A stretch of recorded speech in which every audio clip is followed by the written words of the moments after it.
Olá, hoje nós vamos falar do realismo. O realismo ele vai ter como data inicial aqui no Brasil o ano de 1881. Neste ano, duas obras importantíssimas foram publicadas. A primeira, que deu início ao realismo propriamente dito, foi a obra Memórias Póstumas de Brás Cubas de Machado de Assis. Esta obra, considerada uma obra clássica, Machado, ele é indiscutivelmente o maior prosador da nossa literatura, o maior escritor brasileiro de todos os tempos, o patrono perpétuo da Academia Brasileira de Letras. Este livro, Memórias Póstumas de Brás Cubas, é considerado uma das 100 essenciais obras da literatura universal. Ao lado de Memórias Póstumas, nós vamos ter O Mulato, do maranhense Aloísio de Azevedo. Este escritor que realmente sacudiu São Luís do Maranhão com sua crítica mordaz, com sua visão anticlerical, com sua crítica à hipocrisia da sociedade de São Luís do Maranhão. Esses dois livros vão dar início a um dos mais fecundos movimentos literários da nossa literatura. É importante não esquecermos que na Europa nós vamos viver momentos de crises. De um lado, uma riqueza bastante grande de uns e do outro lado, uma miséria absoluta. Vamos ter grandes avanços tecnológicos, a tecnologia, o telégrafo, encurtando distância, os meios de transportes, eles o que se desenvolvendo cada vez mais. Nós vamos ter a ciência num crescente impressionante. O evolucionismo de Charles Darwin. Nós vamos ter a química, a biologia, a psicologia.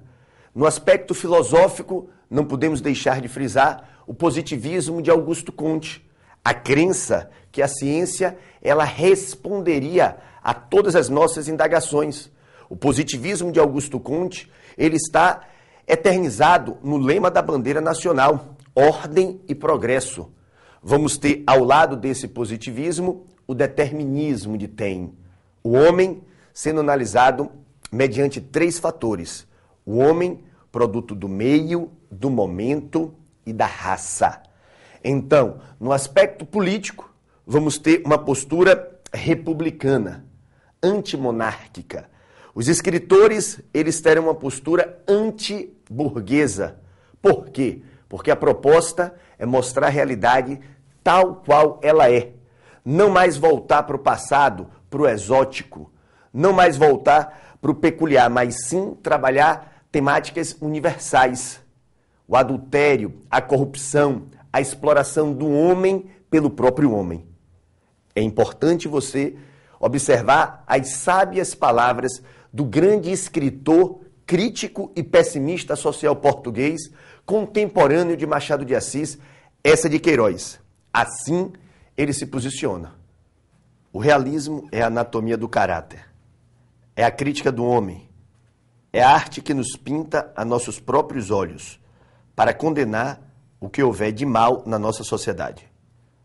A literatura realista procura analisar a nova organização social e econômica, detectando suas causas e denunciando suas consequências. É importante frisarmos que a Revolução Industrial transformou a face da Europa e trouxe consigo a urgência de uma nova estética, capaz de refletir esse processo. O realismo responderá a essa necessidade.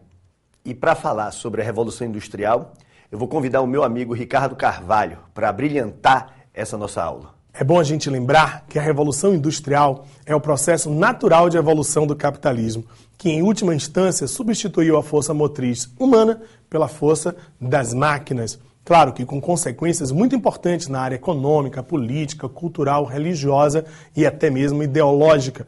A Revolução Industrial ela é filha da Revolução Comercial, da grande expansão marítimo-comercial, que trouxe, além de grandes centros fornecedores de matéria-prima, trouxe mercados consumidores, estimulou o conceito mercantilista de balança comercial favorável e colocou a burguesia no comando político, no comando econômico. Lembrem-se que a Inglaterra foi o berço da Revolução Industrial.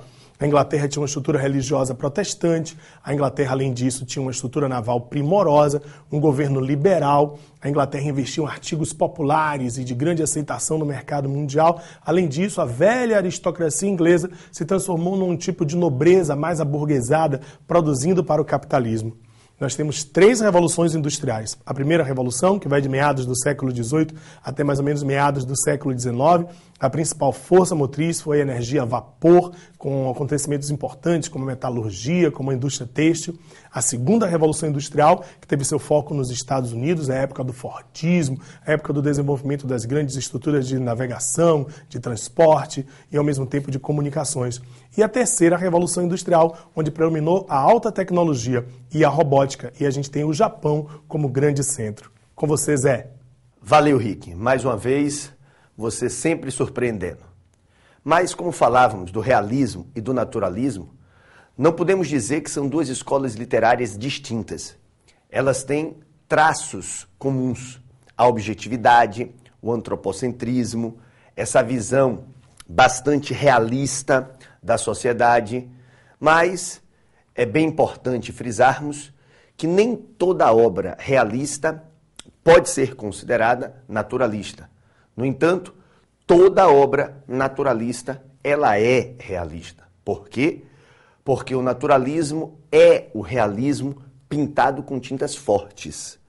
O naturalismo é o realismo levado às raias da ciência. Então nós vamos ter como principal expoente do realismo Machado de Assis, que inicia sua carreira com obras da chamada fase de amadurecimento. Helena e Yaya Garcia, A Mão e a Luva, Ressurreição. E como principal expoente do naturalismo, nós vamos ter Aloísio de Azevedo, o autor que escreveu concomitantemente obras românticas e obras naturalistas. Ele é considerado o primeiro escritor da literatura brasileira a ganhar o pão com o suor do seu rosto e o seu trabalho, obviamente, intelectual. Aloísio de Azevedo escreverá romances espetaculares como Casa de Pensão e a formidável obra O Cortiço, que é considerado o clássico da literatura naturalista aqui no nosso país. Ao lado desses 2 escritores, nós vamos ter o romance complexo, o Ateneu, de Raul Dávila Pompeia. Este livro é um livro chamado de impressionista. É uma obra que tem traços autobiográficos. Raul Pompeia, que teve um trágico fim. Ele vai acabar se matando na noite de Natal. Então, meus amigos, é importante não esquecermos que Machado de Assis, principal expoente do realismo. Aloísio de Azevedo, principal expoente do naturalismo. E esse escritor que está oscilando, Raul Dávila Pompeia. Mais uma vez, uma boa prova para vocês e muita atenção na hora da prova.